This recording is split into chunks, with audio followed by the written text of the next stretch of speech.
நேற்றைக்கு முன்தினம் மயிலாப்பூர்ல முத தேர்தல் பிரச்சாரத்தை தொடங்கினேன். அந்த தேர்தல் பிரச்சார கூட்டத்தில் பேசியதிலே ஸ்டாலினுக்கு பயம் வந்துட்டது.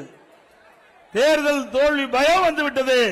3 அமைச்சர்கள், நான் சொன்ன கருத்துக்கு 3 அமைச்சர்கள் ஏதோதோ பத்திரிகையில செய்தி வெளியிட்டிருக்கிறாங்க. அப்படின்னா அவர்களுக்கு தேர்தல் பயம் வந்து விட்டது. இன்றைக்கு நாங்கள் சொன்ன கருத்துக்கு பதில் சொல்ல முடியல. மக்கள் ஆதரவு தேசிய ஜனநாயக கூட்டணி கட்சிக்கு பெருகி வருகின்ற காரணத்தினாலே ஸ்டாலின் அதிர்ந்து போயிருக்கிறார்.